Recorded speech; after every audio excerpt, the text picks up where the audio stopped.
Islamic university of science and technology Awantipora Kashmir के graduate Said Bashir ने एक जदीद टेक्नोलॉजी तैयार की है जो मुमकिन दम घुटने के खतरा से आगाह करके जानों को बचा सकती हैं। जाहिद जो अनंतनाग के रहने वाले हैं ने एक ऐसा प्रोडक्ट तैयार किया है जो ख़ास तौर पर उन हालात में हिफाजत को यकीनी बनाने के लिए मुफीद है जहाँ लोग दर्जे हरारत की इंतहाओं या गैस के असरात की वजह से दम घुटने के खतरे से दो चार होते हैं।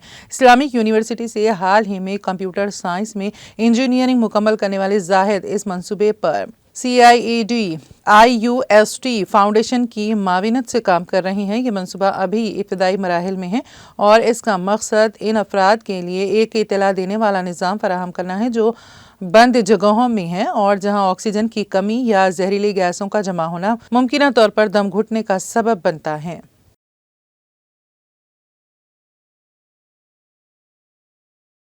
जो आइडिया है, रिसेंटली जब मैं घर पे बैठा था तो कुछ दिन पहले जो इंसिडेंट हुआ तो मुझे लगा, तो मेरे घर वालों ने मुझे बोला कि ऐसे इंसिडेंट्स हुए कि यहाँ पे 5 डेथ्स हुए, इससे पहले भी कुलगाम एक हुआ। तो इस चीज़ से थोड़ा सा मैं अपसेट हुआ कि ऐसी अगर इंसान को तो गर्मी की ज़रूरत होती है विंटर में, क्योंकि सर्दी होती है, अगर वो नहीं करेगा तो सर्दी से मर जाएगा।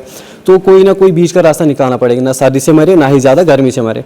तो ये सोचकर मैंने क्या किया, तो मैंने ये देखा कि कोई ना कोई एज ए इंजीनियर, मैं एम्बेडेड सॉफ्टवेयर इंजीनियर यहाँ पे काम करूँ, प्रोजेक्ट इंजीनियर, तो एज ए इंजीनियर मैं कुछ करूँ अपनी सोसाइटी के लिए ताकि ये जाने न गवाए हम, वो जो भी अभी तक जाने गए आगे जाके ऐसे कोई हादसा ना हो।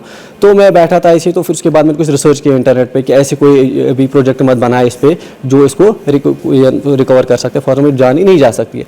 तो मैं जब ये रिसर्च करता रहा तो वहाँ पे कुछ छोटे मोटे दिखे लेकिन जो यूजेबल नहीं थे। तो उसके बाद मैंने अपने कुछ सेंसर मेरे पास और माइक्रो कंट्रोलर, कोडिंग मैंने स्टार्ट की। तो कोडिंग करते करते मैंने एक टेम्परेचर सेंसर को यूज़ किया। पहले मैंने टेम्परेचर के बेसिस पे किया, अगर टेम्परेचर रूम से 32 बढ़ जाता है, अकॉर्डिंग टू रिसर्च मैंने एक रिसर्च पेपर से पढ़ा, अगर 32 से ज़्यादा बढ़ जाता है तो क्या होता है, ऑक्सीजन लेवल कम हो जाती है और इंसान को सफोकेशन हो जाती है। तो अगर इंसान सोया होगा उसको पता नहीं चलेगा, उसकी डेथ हो जाती है।